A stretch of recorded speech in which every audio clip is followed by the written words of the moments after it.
and thanks for joining me. Today we're going to do a really cute and really quick and easy in the hoop project. It's these trick or treat LolliPop holders. These are from Nana's Handmade Baby. I'll link her in the description below. This is a really easy and, like I said, quick project to make. I thought this would be fun for a classroom or even to leave on your coworker's desk. Just a little fun Halloween, step it up a notch, little trick or treat or a sucker. Super easy.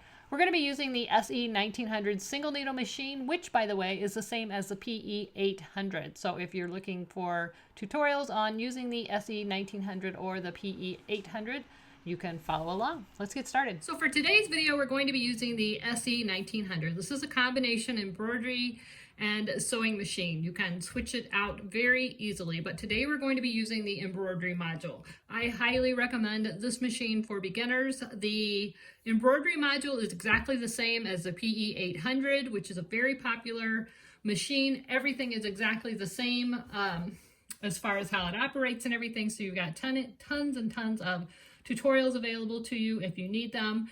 And you always have a backup sewing machine should you need that. And like I said, it's really easy to switch out. I'll show you that in another video. This has a 5x7 embroidery field, which again, I recommend for your first embroidery machine not to get smaller than a 5x7, just because I think you'll quickly outgrow it. This is going to do the majority of what you need.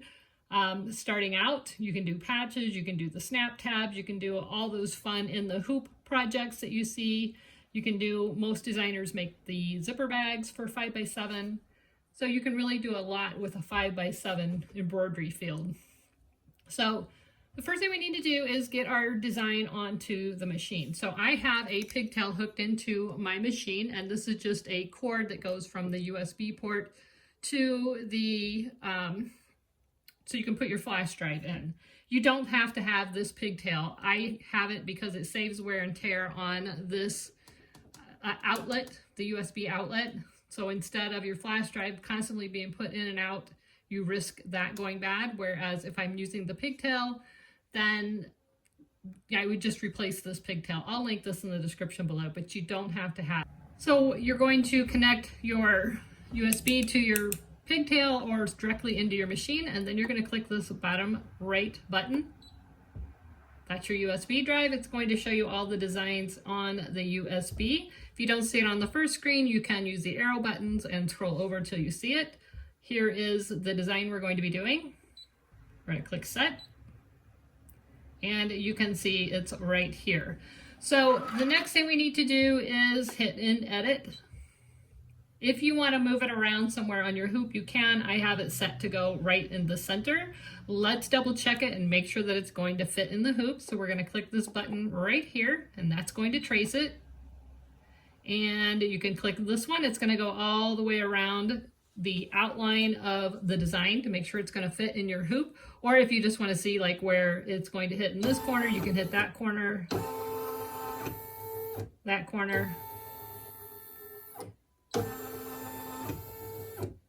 to center, or like I said, you can just hit this one and it'll just trace the outline of the design, and you can see that it's clearly not going to hit the hoop in any direction.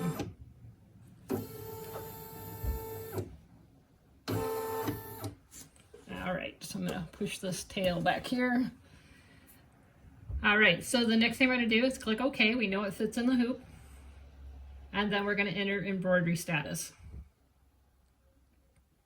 So here it is, it's all set to go. I'm not going to change any of the colors or anything. If you want to, you can go ahead and do that. Whether it says yellow, it doesn't know what color thread you have in here. It doesn't know what you're using. If you want to change that for your own reference, you can.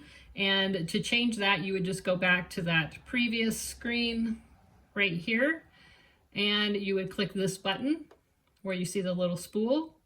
And you could say, right now it's on step 1. I could change step 1 to, let's say, black, and click OK. All right, so we'll hit end edit. And now you can see step number 1 is in black, but the machine doesn't know what color of thread you have up there. So if you want to change those to match what you're doing, you can do that.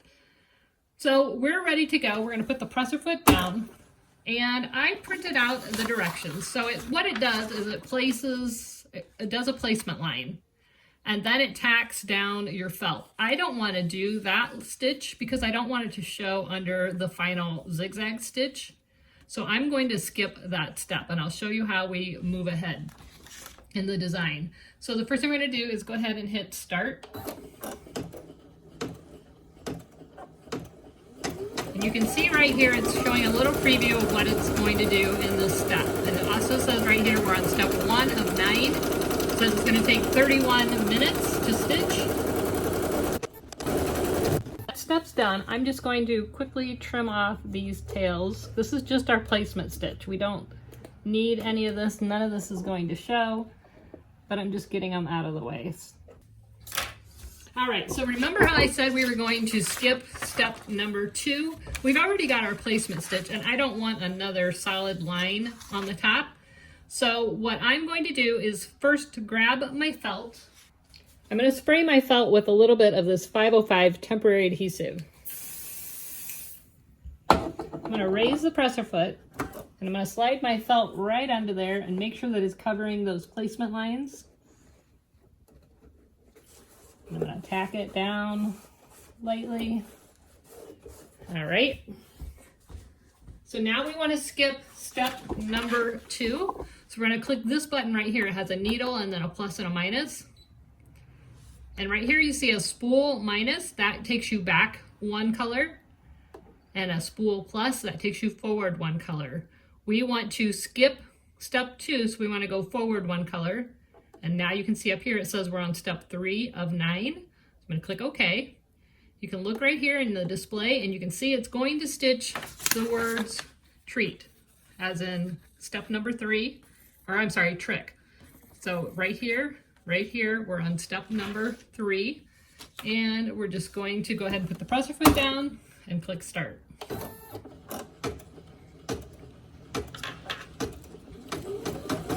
As soon as that gets out of the way, I'm going to stop it a second and just trim that tail and then let it finish.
So now we're ready for the word treat. I'm going to do that in purple, and then I'm going to do this step in purple, which is the band of the hat. So what I'm going to do is go ahead and skip ahead to stitch number 5, which is the black hat. That way I only have to do 1 less thread change because I'll do 2 purples in a row. One thing when you're changing your thread, always cut from the top and then pull from the bottom. You don't want to pull it backwards. All right, so I'm going to go ahead and put the black in. Just like before, we need to skip ahead to stitch number 5. So I'm going to click this button right here, the needle plus minus, and then I'm going to go plus, the spool plus, and go to stitch number 5. So stitch number 5, so you can see it right here. We're going to click OK. And I'm looking at the little display and it shows the hat and the spider. That's what I want. That's stitch number 5. Make sure the presser foot is down and we can go ahead and start. And we'll let it stitch a couple of stitches, stop it, and trim that tail.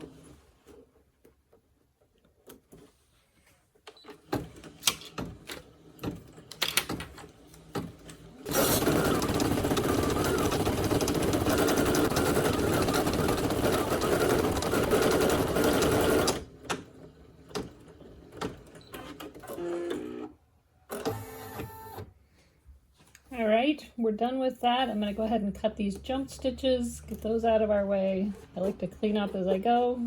So now we're going to put the purple thread in. So I'm going to cut from the top. Again, we're going to pull from the bottom to change the thread. All right, so now we have to go back in our steps and pick up step number 4. So we're going to click the needle plus minus, the spool minus, because we're on step number 6. We want step number 4. We're going to hit it twice. Now it says we're on step number 4. We're going to click OK and double check. So now it's going to go back and do the purple word treat.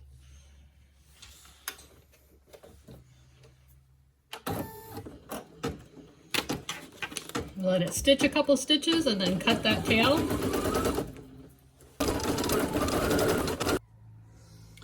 Okay, so we stitched the word treat, which was our step number 4. Now we want to go forward and go to step number 6. So again, I'm just going to click this plus minus button and go to number 6. Hit OK. Double check it in the screen. That is the right step. And we're going to lower the presser foot. Click start. All right, so now we're ready to go to the next color, which is the buckle on the hat. So we're going to cut from the top, pull from the bottom.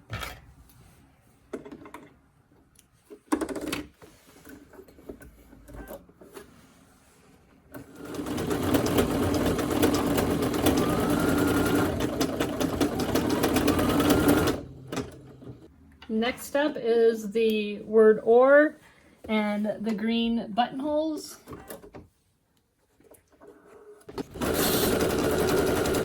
All right, so after this step, we're going to remove it from the machine. We're going to trim up your jump stitches. Then using either scissors or a seam ripper, you're going to poke a hole right through the center of these buttonholes from one end to the other. And I'm going straight through the stabilizer. I'm going to do that on both.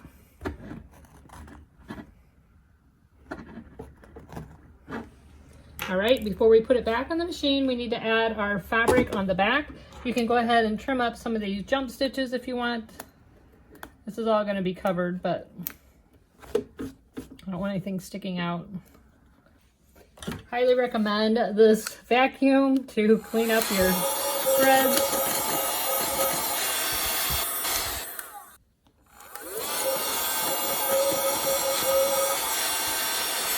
I'm going to use a little bit of my 505 spray. I'm going to spray my felt, and then we're going to put that on the back.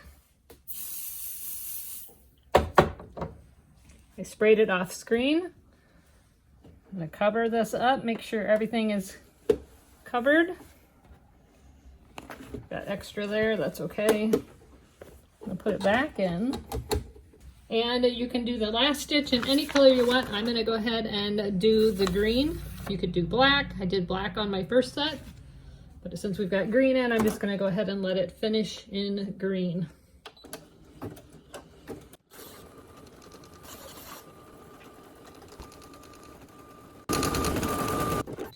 All right, so we're done with the stitching portion. Before you rush and take it out of the hoop, I recommend you removing it from the machine, turn over, make sure that you did stitch both pieces together. You still have time to fix any problems. If everything looks good, go ahead and trim all your jump stitches and we'll finish this up. So we've got it all trimmed up. We're gonna go ahead and remove it from the hoop. You can go ahead and remove your stabilizer if you want. If you use cutaway, you don't have to. All that's left to do is to go ahead and cut this out. You want to cut about 1/8 of an inch away from your stitches, or whatever you feel comfortable with. It's yours.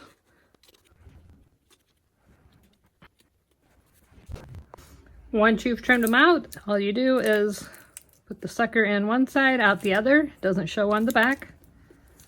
And just like that, you've got your Halloween treats.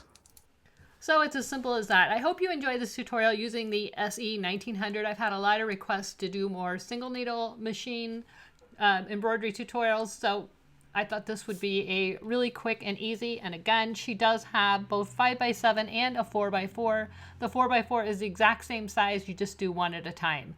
So really easy. I will link Nana's Handmade Baby and the file that I used to create these LolliPop holders, and I think they're really fun. It would be really cute to use for a kid's classroom, for even your coworkers, just to leave a little Halloween treat on their desk next week. Super easy, really fun. If you enjoyed this video, please like, subscribe, and share. Don't forget to click that bell so that you're notified every time there's a new video. Thanks so much for watching, and as always, never stop making. See ya. Bye-bye.